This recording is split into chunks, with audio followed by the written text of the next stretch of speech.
Hello, my name is Alexis Amodio, and today I will be sharing with you some observations I've made with a couple of my leaders from the target company of mine. In other words, it's a previous company I have worked for. Prior to the COVID-19 pandemic, I was employed at the Walt Disney World Resort as a quick service food and beverage hostess cast member, where I was employed at Disney's Wilderness Lodge, which is one of the deluxe resort hotels located on the property. There are two leaders I will be sharing with you today who I have observed when I was working there. The first being, his name is Ethan. He is a coordinator over at the Roaring Fork, which was the quick service restaurant I've worked at. The other leader I will be sharing with his name is Dante. He is a guest experience manager over at the Wilderness Lodge. So not only he was in charge of merchandise, he was also overlooking the operations of our quick service restaurant, including Roaring Fork. And so through these observations, one of the important things I've learned that effective communication is key.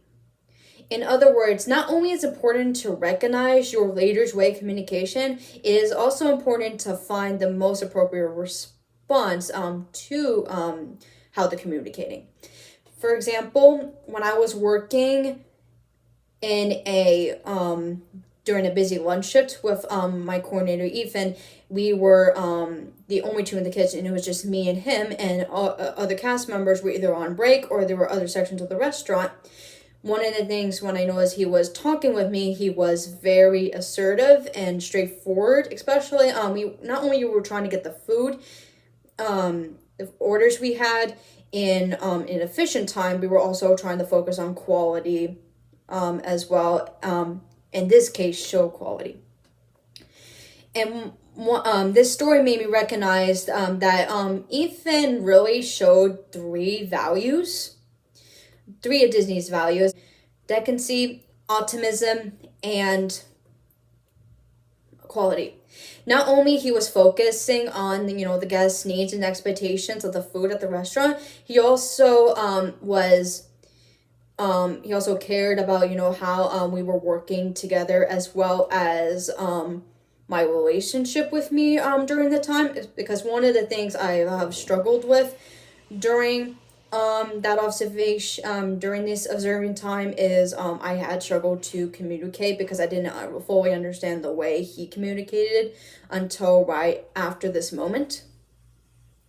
And so the second thing that I have learned is that it is also important to discuss your strengths and weaknesses with your leaders, especially if they involve your career journeys and let's say your career path. For example, one of my leaders, Dante, who I mentioned earlier, he mentioned to me that there was a discussion with other leaders about me becoming a trainer. But however, after I was told that about that discussion, I was not informed of getting more shifts in the kitchen, which allowed me to get trained more in order to start the process of becoming a trainer. And so what made me realize is another one of Disney's values, which is community. And with community, not only is caring for the guests, but it's allowing to have the cast members feel the same way, so we're able to take care of the guests well, as well as allowing ourselves to grow within our career paths.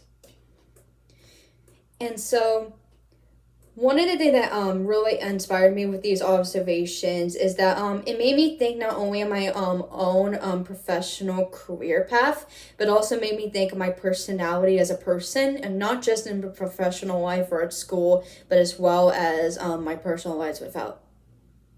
And this will allow me not only to become a more inspiring leader, but it will allow me to share my journey with others who inspire to do the same. And so I want to thank you for your time, for listening, and I hope to one day show you that I could become a successful leader as you will one day.